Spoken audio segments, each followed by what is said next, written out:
about uric acid and dizziness. It was a similar morning, quite a coincidence. Again, today is also a bit chilly, and I've been raining in the morning.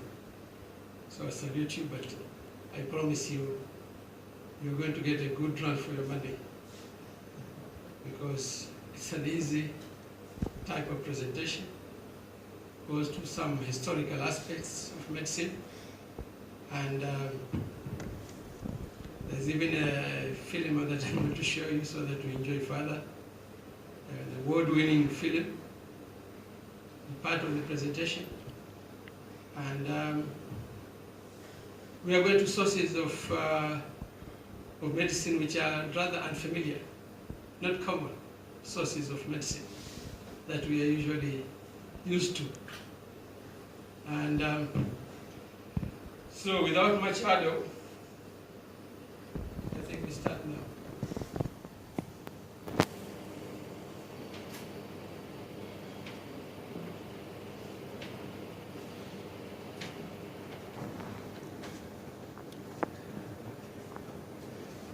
So the topic of today is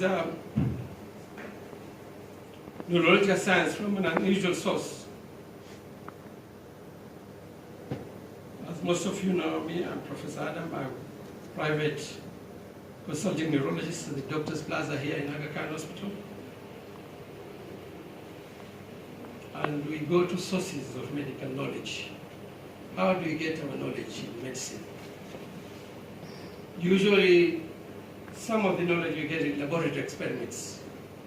When you mix this chemical with another chemical, and then you produce something, and then you find that that substance is useful.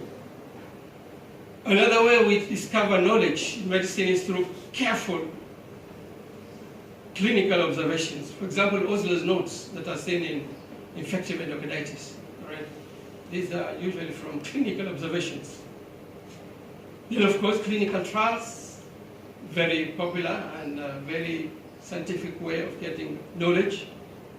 And you know, the clinical trials are the very various forms and shapes. For example, the randomized controlled clinical trials, which is the cornerstone of looking for evidence in medicine, whether in terms of diagnosis or whether in terms of treatment. And then finally, somebody takes a cup of tea, sits up in his sitting room, he enjoys himself sitting in a sofa set, and does, with his computer there, does meta-analysis, where he goes to the sweat of others who have done clinical trials, and then try to look for common denominator of all these trials, and then come to a sensible conclusion. That's another way that we derive knowledge in medicine. Now let's go to a bit of histology. As you know, pain fibers are mainly located in the skin. After burning or removing the skin, then somebody does not get any pain. For example, if you have somebody has severe herpes zoster, so the blister and the infection in the skin is so deep that the pain fibers are destroyed. When it heals, the scar is formed, but actually if you put a pin in the scar, the patient does not feel pain because the nerve endings have been destroyed. Although the patient may have severe post-herpetic neuralgia, will complain of severe pain, cry, sometimes even tears coming out, but actually the patch where the lesion was, if you put a pin, they can't feel it.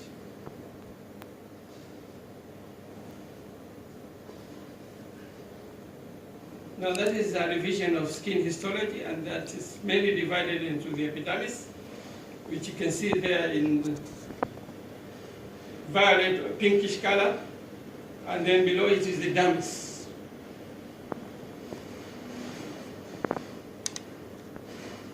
Now this is a high-powered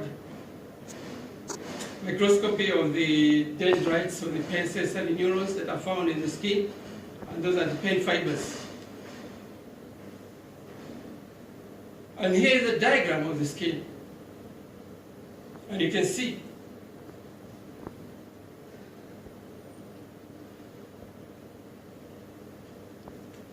see at the corner there, you have the free nerve endings. These are the ones that are at the end organs of feeling pain.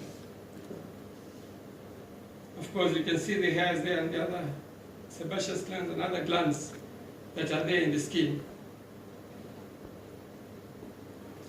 Now I will introduce you to a relatively old but rather new source of scientific knowledge. And these are the scriptures. Because usually one attributes the scriptures to a place of worship, where he takes that holy book and starts chanting, praying, and so forth.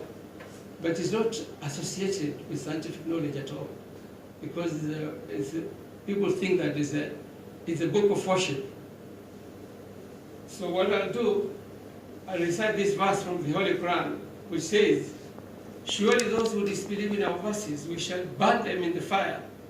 As often as their skins are roasted through, we shall change them for other skins, so that they may taste the punishment. Truly Allah is ever most powerful, all wise." This is found in the Holy Quran, chapter 4, verses 56. Now let me ask you questions. How is this man, Prophet Muhammad, in the 8th century, in the desert of Arabia? And you know where the desert, what do you find in the desert? Is camels, dead palms, clay brick houses or mud brick houses. He doesn't have a microscope. He doesn't have a laboratory. Know that the pain nerve endings are concentrated in the skin. How would you know that the nerve endings of pain are in the skin? And if the skin is burnt through, as the plastic surgeon will tell you, if somebody has got 3rd-degree burns, somebody has got full thickness burns. In fact, when the plastic surgeon comes to him and his patient does not complain of pain, in fact, that is an ominous sign. It means that the skin, the dermis, the epidermis, all of them have been turned into charcoal, been burnt completely. And therefore, of course, if there's no skin, then of course the recovery will be very slow and very difficult. And the prognosis will be bad. Because the new skin has to be formed, there will be a lot of scarring, and if the patient doesn't die, then he's left with the severe scarring, and he has to do a lot of reconstruction after that. Because the muscle, because what you find under the skin is the adipose tissue and muscle. These organs, they don't have much pain nerve ending. Once the skin is completely burnt, then even you burn the muscles and the fat tissue, the patient does not complain of pain. Because how would he? Because all the nerve endings have been burnt, they're not there anymore. So the only conclusion I can draw that these words are not coming from him, but this ancient book sent down 1,400 years ago, was waiting all this year to talk to you, men of science, the one who are in the audience listening to this talk, because you know the histology of the skin. You know where the nerve endings are for pain. Let's go to the history of the microscope. Can you imagine these spectacles that I'm wearing? They're not so ancient. Discovered in 14th century in Italy. Then in 1592, Dutch spectacle makers they invented the first microscope. Then in 1675, a Dutchman, Leeuwenhoek, invents another earlier new microscope. And in fact, if you look at it, it's not much of a microscope at all. It's just like a magnifying lens, that's all.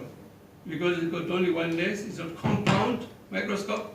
And with this type of gadget, in the 17th century, you cannot study the histology of the skin because it will show nothing. The magnification power is not enough. But look at the verse, it's much older than this, which I recited to you. Now listen to this another verse.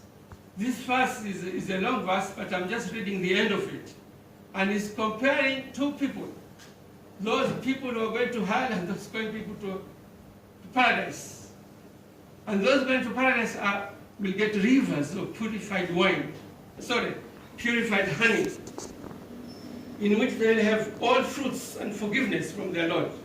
Now compare this with those who shall dwell forever in the fire. Fire is hell. And be given a drink of boiling water that cuts up their bowels. Why cut their bowels? The reason is, one time I was swallowing a cup of hot tea in front of guests, so I could throw it out because I would embarrass myself. So I swallowed it.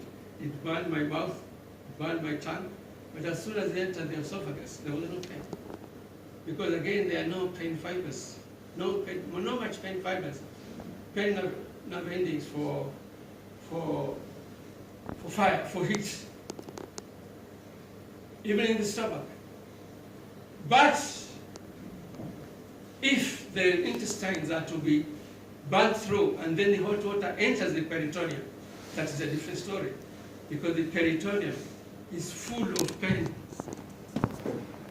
organs. The boiling water enters the peritoneum. You just ask the surgeon, surgeons who see peritonitis every day, they'll tell you how the patient looks like, the one with the peritonitis.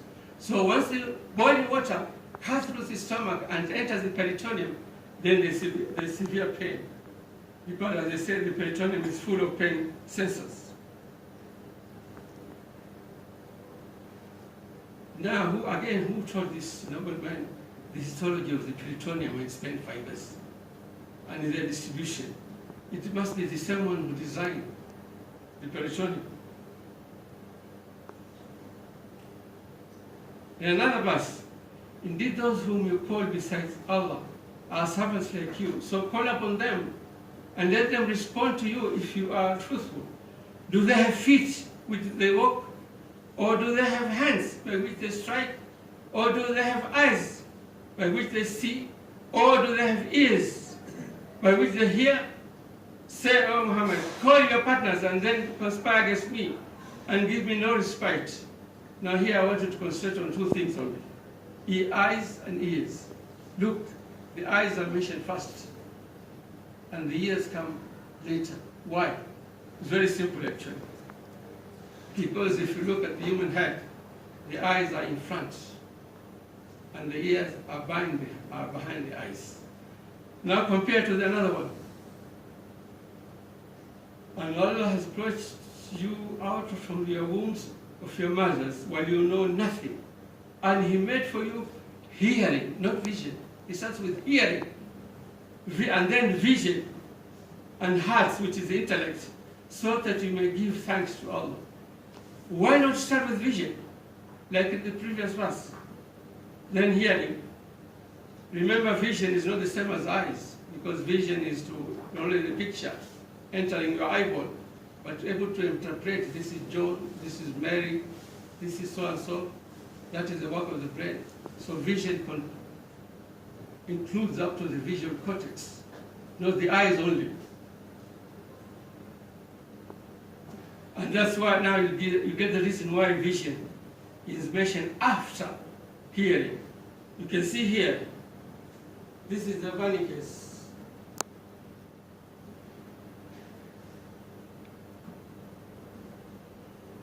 This is the Wernicke's area. And as it says there, understanding language. And you can see the Wernicke's area is in front of the visual cortex. That's why the device is accurate. It mentions understanding of language before understanding of vision.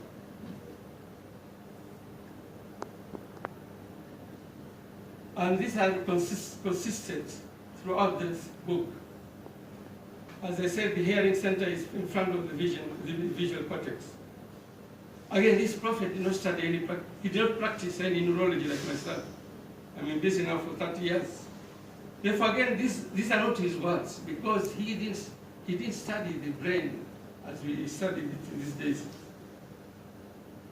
But they're coming from the one who actually created the brain and knows where he's put the vision center, the speech center, the Broca's areas, the visual cortex. He knows because he created the brain. But where in the brain do you plan, organize, decide, and take the first step? Where in the brain? Now listen to this verse. Then if Abu Jahl does not stop, we will catch or scorch his forehead, a lying, sinful forehead. You know who is Abu Jahl? Abu Jahl was the greatest opponent of Prophet Muhammad. Why catch his forebrain? Because it is in the forebrain that he started planning to oppose him, started organizing himself, and took the first step to oppose him. And if you look here, the front lobe, this I got from my search. So it's planning, that's the frontal lobe, organizing, emotional behavior, flexible thinking, and conscious movement. The first step, if you don't have the frontal lobe, it's very difficult for you to take the first step when you're walking. That's why people with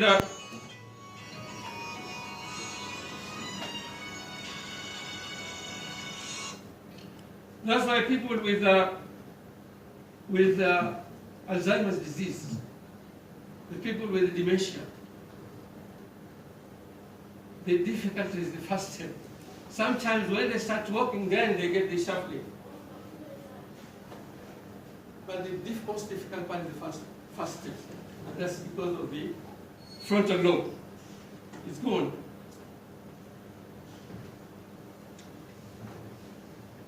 Abu Jahl used to torture people, and therefore I'll just show you a clip, a film that show what sort of things were happening at that time. Gods are both our worship and our revenue. You cannot buy and sell God. Young man, you are close to the whip. Come on. Be sensible, boy. I have a question. Muhammad teaches you a slave is equal to his master. Is Black Bilal, if I paid money for, equal to me? Yes. Muhammad says, before God, all men are as equal as the teeth of a comb. This is a very pleasant idea to slaves and beggars. It gives them pretensions. Get up. Teach this man the difference between a lord of Mecca and a slave. Take that word. Lash his face to teach his mouth a lesson.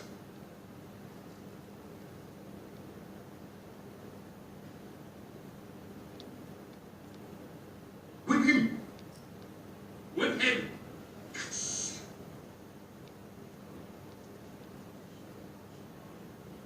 Whip him!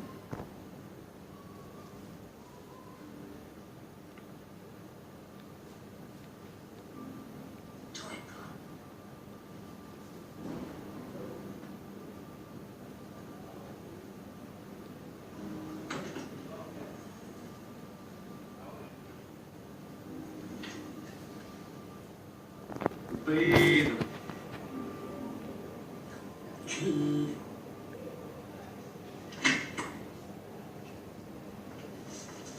See what anarchy they bring. They've even infected us slaves. If you're human enough to have gods, remember, you're gods of your own. I bought your humanity below when I taught you. You will be corrected.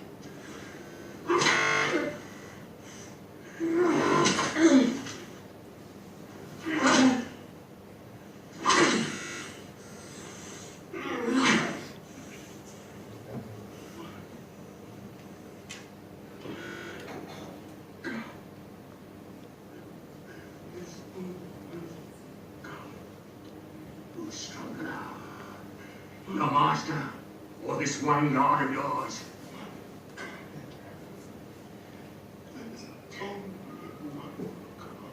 Bring the stones.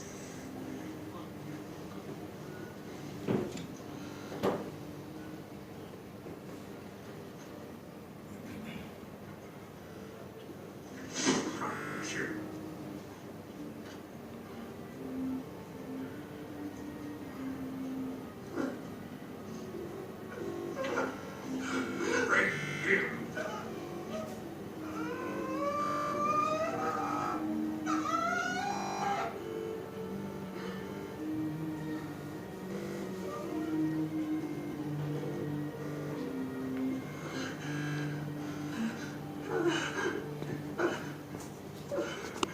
Lucifer? If only you were God. It's where the slave was preaching. Lormaya!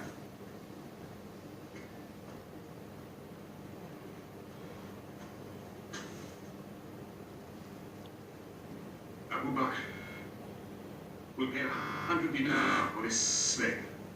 Wait now. It's against our social order to send a slave during his collection. The offer is to Lord Umaya. 200. If the price of slaves is raised, we shall have to bathe ourselves next year.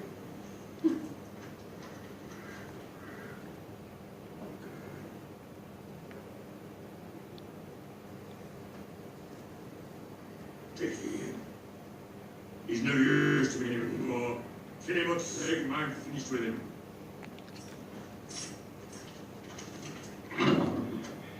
We are declaring ourselves. God has told his messenger to declare Islam to all men. Open the windows! Let the world hear! So you can see in Guantanamo, it's not the first place of torture. This is a true film, an award-winning film called The Message. And I wanted to bring you to the picture so that you see what the situation was in that area, Mecca, 1,400 years ago, and what kind of life it was. So let's go on with our lecture. Now, speech in the Holy Quran. He created man, he taught him how to speak. And then among his signs is another verse. And among his signs is the creation of the heavens and the earth, and the diversity of your languages and color. Indeed, that are signs for those who have knowledge. This is chapter 30, verse 22. Now, there's a lot of science in this verse. Because, as you know, our diversity of colors have got a lot of survival advantage, according to Charles Darwin, those people who put the theory of evolution. They say that we came from monkeys and then we developed, and those characteristics that are useful, they remained, and those with bad characteristics, they disappear, and thus the new species develop. But this actually says the opposite. Because the diversity of colors has got this survival advantage.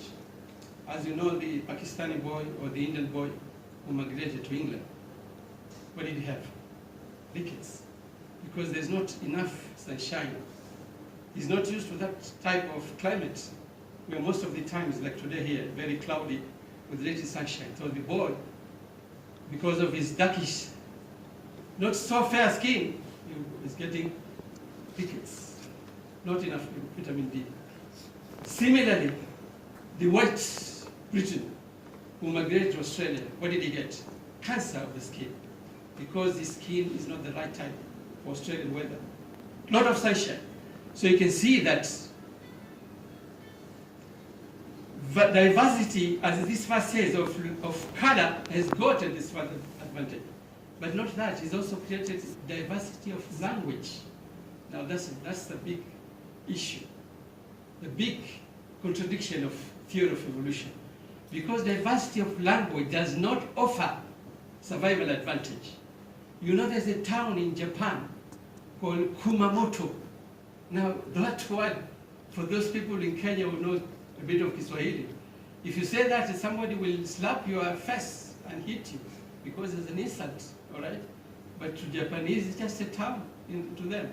So diversities of language does not offer survival advantage. In fact, the languages are so many, and even they increase. For example, now these days we've got a language called Sheng, which is a mixture of English and Swahili. Yeah, bro, utakam kesho.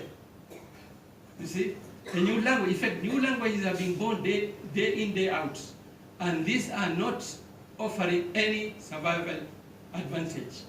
Like I said, the diversity of skin color does offer survival advantage, but diversity of language does not. Because when we are supposed to be speaking, all of us, the same language, but we're not. It just shows the power of creation.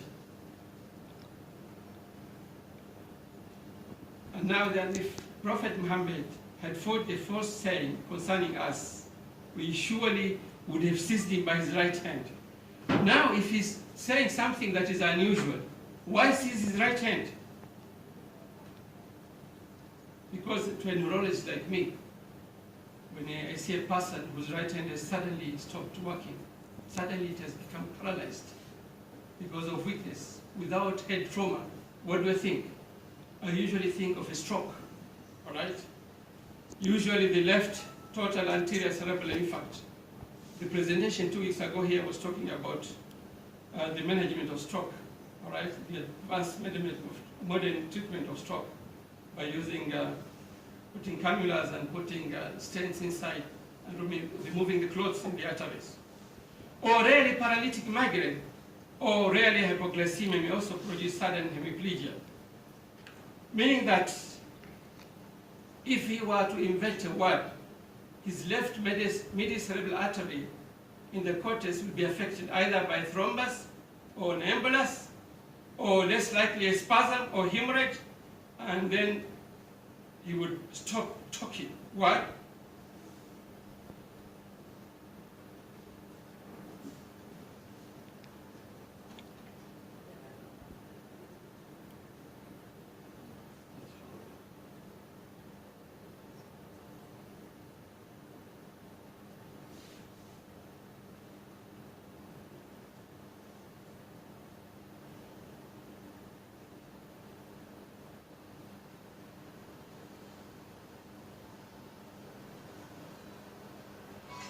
It's because the right hand area in the brain is very close to the Broca's area in the brain. And both are supplied by the same artery, the left medial cerebral artery. You can see it here. There's the Broca's areas, and this is the motor strip.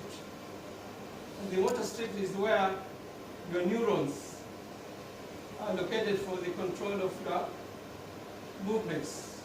Now, if this left brain is your right hand, that will be affected. And Prophet Muhammad was right-handed. Look at this verse follows. Look at this next verse that follows. What does it say? Then would cut from him the aorta. Meaning that if Prophet Muhammad was to invent something that he was not told to say, he falsifies the book, then first of all will catch his hand by giving him a massive stroke, and then will cut his aorta and he will drop dead. Now let's ask this question: how does an honorable man more than 1,400 years ago know the existence and function of the aorta or cerebral arteries, or know the connection between the right hand and speech in a right-handed person? Then also we shall ask this question: this prophet was an honorable man, like all the other messengers, Abraham and the others. He would never invent a lie against this mighty creator, against this mighty creator. So then why mention these possible strikes? Just to show the scientific miracles of the Holy Quran to the people of science. And these verses are talking to you because you are the people of medical science. You understand more than the people who don't know science. Now, what is the secret? Why this book has contained so much scientific facts?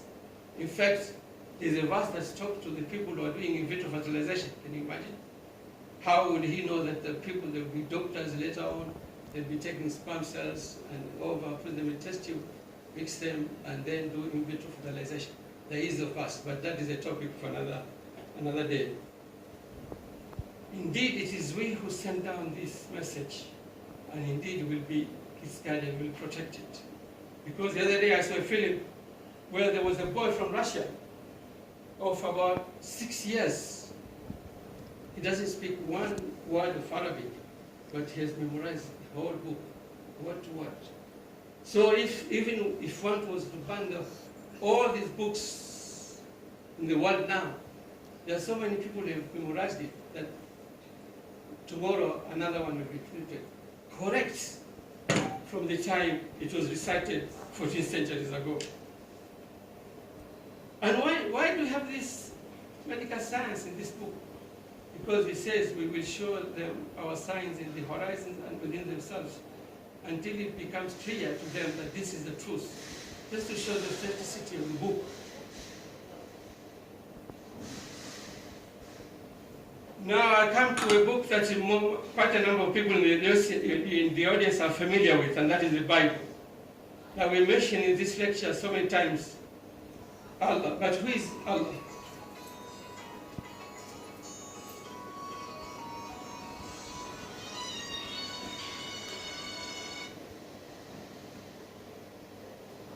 Let me quote from a source, that is the Bible, and this is the verse that is there, and it says, I cannot do anything of myself. This is Jesus speaking, and this is found in chapter John 5, verse 30.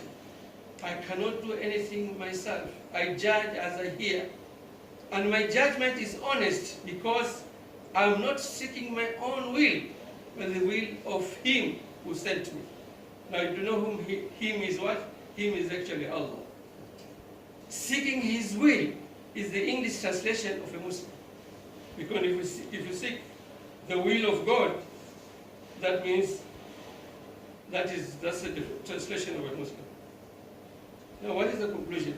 Therefore you can see this morning we have gone through verses talking about the receptors in the skin, receptors in the peritoneum of pain fibers, the relationship between hearing and vision in the brain, the function of the forebrain, the relationship between speech and the right hand, and the right-handed person. All these are scientific miracles of the Holy Quran. Some time ago also present similar miracles in fertility science. And actually I've published this work. I published this in Journal of Kenya Society of Obstetrics and Gynecology. JIMA is an American medical journal. I also published this in the Royal College of Physicians of Edinburgh in the United Kingdom, and there are books written by me and others. For example, Maurice Bucaille is a French doctor in Paris, and he did a very similar work that I've been talking about this afternoon, and he wrote this book. This is Dr. Maurice Bucaille. What is the origin of man? The answers from science and the Holy Scriptures. And as I said, I've also written a very similar book on a similar topic. Thank you.